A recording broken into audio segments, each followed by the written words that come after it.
ಹೂಗಳ ಬಯಸಿದವಗೆ ಮಲ್ಲಿಗೆಯ ಬನವಾಗು, ಹನಿ ನೀರ ಬಯಸಿದವಗೆ ಹರಿಯುವ ನದಿಯಾಗು, ನೋಡಲಿಕ್ಕೆ ನವಿಲಾಗು, ಬೆಳದಿಂಗಳ ಮುಗಿಲಾಗು, ನೊಂದವರಿಗೆ ನೆರವಾಗು ಮುದ್ದುರಾಮ ಅಂತ ಕವಿ ಶಿವಪ್ಪನ ಹೇಳಿದಂಥ ಒಂದು ಮಾತು. ವಿದ್ಯಾರ್ಥಿಗಳೇ, ಈ ಮಾತು ಇಲ್ಲಿ ಯಾಕೆ ಹೇಳಿದೆ ಅಂತ ಹೇಳಿದರೆ, ಹೂಗಳ ಬಯಸಿದವಗೆ ಮಲ್ಲಿಗೆಯ ವನ ಆಗು, ಹನಿ ನೀರ ಬಯಸಿದವಗೆ ಹರಿಯುವ ನದಿಯಾಗು.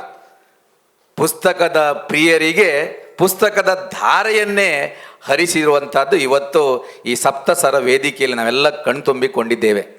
ನೀವಲ್ಲ, ನಾವು ಕಣ್ತುಂಬಿಕೊಂಡಿದ್ದೇವೆ. ಹಾಗಾಗಿ 7 ಜನ ಸಂಸ್ಥಾಪಕರು 7 ಜನ್ಮಕ್ಕಾಗುವಷ್ಟು ಪುಣ್ಯ ಸಂಪಾದನೆ ಮಾಡಿಸಿರಿ. ಅಶ್ವಥ್ ಸರ್, ನಿಮಗೆ ನಾನು ಮೊದಲಾಗಿ ನಮ್ಮ ಕನ್ನಡ ಸಾಹಿತ್ಯ ಪರಿಷತ್ತಿನ ಸಾಹಿತ್ಯ ಪ್ರಿಯರ ಎಲ್ಲರ ಪರವಾಗಿ ಅತ್ಯಂತ ಅಭಿಮಾನದ ಅಭಿನಂದನೆಗಳನ್ನು ಸಲ್ಲಿಸ್ತೇನೆ. ನನಗೀಗ ಕರೆದಿರೋದು ಅವಿನಾಶ್ ಸರ್ ಅವರು ಭಾವನಮನ ಕಾರ್ಯಕ್ರಮದ ಮುಂಚಿತವಾಗಿ 2 ಮಾತಾಡಬೇಕು ಅಂತ. ಪ್ರೀತಿಯ ವಿದ್ಯಾರ್ಥಿಗಳೇ,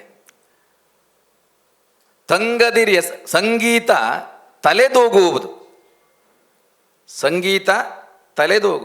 ಹೊಟ್ಟೆ ತುಂಬಿತೇಂ.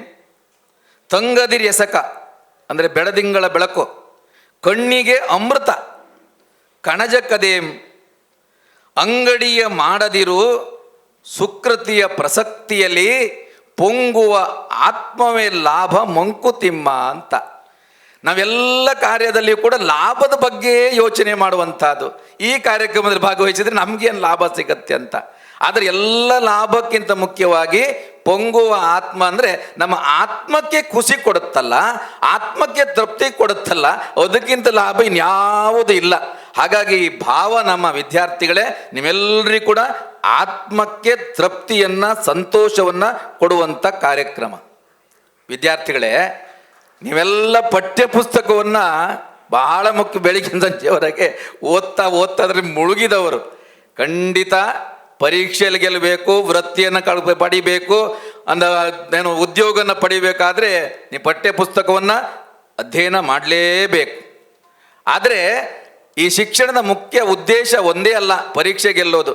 ಬದುಕಿನಲ್ಲಿಯೂ ಕೂಡ ನಮ್ಮ ವಿದ್ಯಾರ್ಥಿಗಳು ಗೆಲ್ಲಬೇಕು ಅನ್ನೋದು ನನ್ನ ಲೆಕ್ಕದಲ್ಲಿ ಕ್ರಿಯೇಟಿವ್ ವಿದ್ಯಾಸಂಸ್ಥೆಯ ಸಂಸ್ಥಾಪಕರ ಆಶಯ ಅಂತ.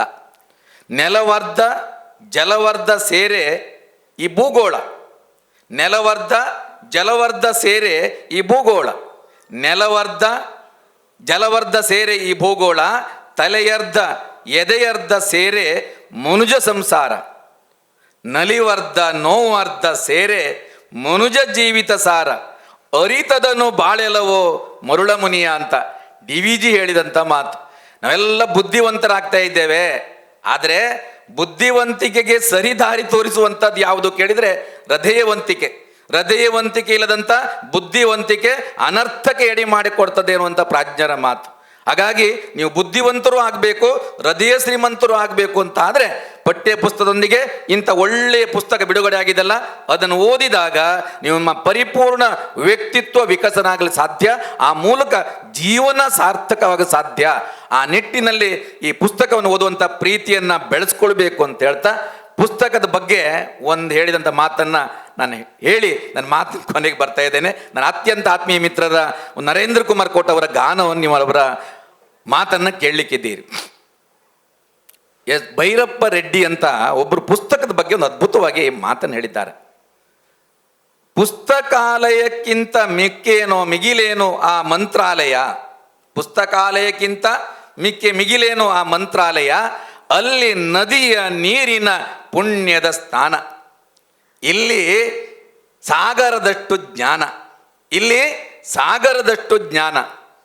ಅಲ್ಲಿ ನದಿಯ ಪುಣ್ಯ ಸ್ನಾನದಿಂದ ಮನವಲ್ಲ ತನು ಮಾತ್ರ ಶುದ್ಧ, ಆದರೆ ಇಲ್ಲಿ ಜ್ಞಾನದಿಂದ ತನು ಮನವೆಲ್ಲ ಪ್ರಬುದ್ಧ ಪರಿಶುದ್ಧ ಅಂತ. ಹಾಗಾಗಿ ಯಾರು ಆ ಪುಸ್ತಕದ ಜ್ಞಾನಕ್ಕೆ ಮರೆ ಹೋಗಿ ಆ ಪುಸ್ತಕವನ್ನು ಪ್ರೀತಿಯನ್ನು ಬೆಳೆಸ್ಕೊಳ್ತಾರೋ ಅವರ ತನು ಮನ ಪರಿಶುದ್ಧವಾಗಿ ಒಂದು ಆದರ್ಶ ವ್ಯಕ್ತಿತ್ವ ರೂಪಗಳು ಸಾಧ್ಯ ಆಗತ್ತೆ. ಇವತ್ತಿನ ಈ ಪುಸ್ತಕ ಧಾರೆ ಕ್ರಿಯೇಟ್ ಪುಸ್ತಕ ಸಂಸ್ಥೆಯ ಪುಸ್ತಕ ಧಾರೆ ನಿಮ್ಮೆಲ್ಲರಲ್ಲಿ ಆ ಪುಸ್ತಕ ಓದುವಂಥ ಪ್ರೀತಿಯನ್ನು ಬೆಳೆಸಲಿ, ಪ್ರೇರಣೆ ನೀಡಲಿ. ಆ ಮೂಲಕ ನಿಮ್ಮ ತಲೆಯೆಲ್ಲ ಎದೆಯೂ ಕೂಡ ಸಿಮಂತ ಆಗಲಿ ಅಂತ ನಾನು ಹಾರೈಸ್ತಾ, ಇವತ್ತು ಈ ಭಾವನಮನ ಅವಿನಾಶ್ ಸರ್, ಹೌದು, ಇವತ್ತಿನ ಈ ಕಾರ್ಯಕ್ರಮದಲ್ಲಿ ನರೇಂದ್ರ ಕುಮಾರ್ ಕೋಟ ಅವರು ಭಾಗವಹಿಸಲಿಕ್ಕಿದ್ದಾರೆ. ನನ್ನ ಅತ್ಯಂತ ಆತ್ಮೀಯ ಮಿತ್ರರು. ಪೇಟ ಇಟ್ಟರೆ ಶಿರದಿ ರಾಜನಾಗುವ ಏನೋ, ನಡೆ ನುಡಿಯ ಗುಣದಿಂದ ರಾಜ ಮರ್ಯಾದೆ, ಅರಸು ಅನವರತ ಸರಿಹೆಜ್ಜೆ ಗುರುತುಗಳ ಪಥದಿ ದೊರೆತನವಂತ ಕವಿ ಒಂದು ಕಡೆ ಮಾತು ಹೇಳ್ತಾರೆ. ನರೇಂದ್ರ ಕುಮಾರ್ ಅವರು ನಮ್ಮ ಈ ಜಿಲ್ಲೆಯ ಅತ್ಯಂತ ಪ್ರಸಿದ್ಧವಾದಂಥ ಕೋಟಾ ವಿದ್ಯಾಸಂಸ್ಥೆಯಲ್ಲಿ ಅಧ್ಯಾಪನ ವೃತ್ತಿಯನ್ನು ನಡೆಸ್ತಾ ಇರುವವರು. ಎಲ್ಲಕ್ಕಿಂತ ಮುಖ್ಯವಾಗಿ ವ್ಯಕ್ತಿತ್ವವೇ ವಿಕಸನ ಸಂಸ್ಥೆಯಾಗಿರುವಂಥ JC ಸಂಸ್ಥೆ ತೊಡಗಿಸಿಕೊಂಡು ಒಬ್ಬರ ಅತ್ಯುತ್ತಮ ತರಬೇತುದಾರ ಅಂತ ರವಿ ರೋಯ್ಡೇಕರ್ ಎನ್ನುವಂಥ ಪ್ರಶಸ್ತಿಯನ್ನು ಪಡೆದವರು. ಒಬ್ಬ ಶಿಕ್ಷಕರಾಗಿ, ಒಬ್ಬ ಆದರ್ಶ ಶಿಕ್ಷಕರಾಗಿ ಮೆರೆದು ರಾಜ್ಯ ಮಟ್ಟದ ಅತ್ಯುತ್ತಮ ಶಿಕ್ಷಕ ಪ್ರಶಸ್ತಿಯನ್ನು ಪಡೆದವರು. ಎಲ್ಲಕ್ಕಿಂತ ಮುಖ್ಯವಾಗಿ ಪಡೆಯದೇ ತಾ ಬ್ರಹ್ಮತ್ವಂ ನಿಜದಿ, ಪಡೆಯದೇ ತಾ ಬ್ರಹ್ಮತ್ವಂ ನಿಜದಿ, ಗುರು ಶಿಷ್ಯಂಗೆ ಪೇಳ್ದೊಡೆ ಕೊಡು ದೀಕ್ಷೆನೆಂದು, ಗುರು ಶಿಷ್ಯಂಗೆ ಪೇಳ್ದೊಡೆ ಬಡ ಭಿಕ್ಷುಕಂ ಕೊಡ ಹೊನ್ನ ಕೊಡಲ್ ಎಳೆಸಿದಂತಾಗುವಂಥ ಬೋಳು ಬಸವದ ಹೆಸರಲ್ಲಿ ನಿಜಗುಣ ಕವಿ ಹೇಳ್ತಾರೆ. ಯಾಕಂದ್ರೆ ನಾವು ಮೊದಲು ಜ್ಞಾನ ಸಂಪಾದನೆ ಮಾಡಿದಾಗ ಮಾತ್ರ ನಾವು ವಿದ್ಯಾರ್ಥಿಗಳ ಜ್ಞಾನವನ್ನು ಅದನ್ನು ಹಂಚಲಿಕ್ಕೆ ಸಾಧ್ಯ ಆಗತ್ತೆ. ಆ ನಿಟ್ಟಿನಲ್ಲಿ ಅಂಥ ಜ್ಞಾನವನ್ನು ಗಳಿಸಿಕೊಂಡೊಬ್ಬ ಆದರ್ಶ ಶಿಕ್ಷಕ ನರೇಂದ್ರ ಕುಮಾರ್ ಕೋಟ ಅವರು ಇವತ್ತು ಕ್ರಿಯೇಟಿವ್ ವಿದ್ಯಾಸಂಸ್ಥೆಯ ಈ ಸಪ್ತಸ್ವರ ವೇದಿಕೆಯಲ್ಲಿ ನಿಮ್ಮನ್ನುದ್ದೇಶಿಸಿ ಅವರು ಮಾತನಾಡಲಿಕ್ಕಿರೋದು, ಹಾಡಲಿಕ್ಕಿರುವಂಥದ್ದು ಅತ್ಯಂತ ವಿಶೇಷ ಅಂತ ನಾನು ಭಾವಿಸ್ಕೊಳ್ತೇನೆ. ಅವಿನಾಶ್ ಸರ್, ನಮ್ಮ ನರೇಂದ್ರ ಕುಮಾರ್ ಕೋಟ ಅವರನ್ನ ನಿಮ್ಮೆಲ್ಲರ ಅಭಿಮಾನದ ಚಪ್ಪಾಳೆ ನಡುವೆ ವೇದಿಕೆಗೆ ಆಹ್ವಾನಿಸ್ತಾ ಇದ್ದೇನೆ.